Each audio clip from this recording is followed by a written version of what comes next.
जी, तीसरी company Vodafone idea की, और ऐसी रिपोर्ट है कि स्ट्रीट पे काफी बस क्रिएट हो गए हैं यहाँ पर। आप ये देखिए जेपी मॉर्गन की रिपोर्ट, अंडरवेट की सलाह और 9 रुपए के इन्होंने टारगेट दे दिए हैं, क्योंकि पिछले कुछ दिनों से जो टारगेट्स थे वो रिवाइज होकर कंपनी बढ़ा के ब्रोकरेज दे रही थी, लेकिन अब इन्होंने कहा कि भाई 9 रुपए के टारगेट्स दिए। क्यों दिए हैं, इसके पीछे कुछ लॉजिक्स इन्होंने दिए हैं। सबसे पहले इन्होंने कहा कि जो स्टॉक में हालिया की जो तेजी है उसको बढ़ा चढ़ाकर बताया जा रहा है, दिखाया जा रहा है। इसके अलावा इन्होंने कैपेक्स की बात करी, कैपेक्स साइकिल की बात करी, जो खर्च है कंपनी को करना है लेकिन फंडिंग नहीं है, बैंकिंग की फंडिंग नहीं है, तो इसके हिसाब से यहाँ पर जो है वो दबाव दिख सकता है यहाँ पे, क्योंकि इसका इंतजार किया जा रहा है कंपनी की तरफ से।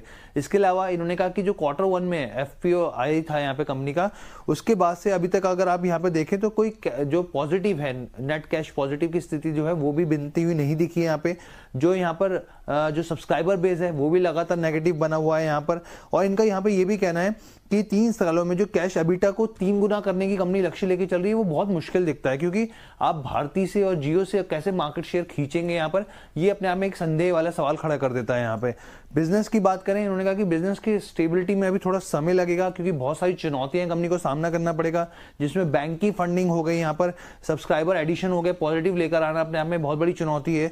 और साथ ही इन्होंने कहा है कि अगर FY27 के अगर आप एस्टिमेट्स के हिसाब से देखें तो एंटरप्राइज वैल्यू टू एबिटा के हिसाब से देखें तो 15 गुना पर जो स्टॉक है वो ट्रेड कर रहा है। हालांकि उन्होंने कहा कि अगर कंपनी फोकस करती है, तमाम चीजों पर काफी अच्छे तरीके से काम करती है, तो स्थिति जो है वो पॉजिटिव हो भी सकती है। ये बात वोडाफोन को लेकर के निकल करके आई है। अंबाला मैम, वोडाफोन 9 रुपए तक के नीचे के टारगेट निकल के आ रहे हैं, जेपी मॉर्गन का मानना है ये।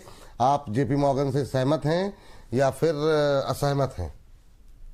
9 रुपए 70 पैसे हमारे लिए स्टॉप लॉस है। जिनको फ्रेश लॉन्ग करना है इस करंट प्राइस पर, आई एग्री, वो लोग कर सकते हैं। मुझे नहीं लगता कि ये 12.5 जाने से पहले 9 रुपए आएगा। तो मेरे लिए पहले टारगेट्स हैं जो कि 12.5 से लेकर के 13 रुपए 70 पैसे का है, which is likely to hit. बाकी 1 साल का व्यू अगर वो रख रहे हैं तो मतलब साल भर के व्यू के हिसाब से भी पहले टारगेट, उसके बाद ये लेवल आ सकता है। तो साल भर के व्यू से आई एग्री, लेकिन अगर स्विंग के हिसाब से देखना है तो पहले टारगेट्स मुझे दिखते हैं।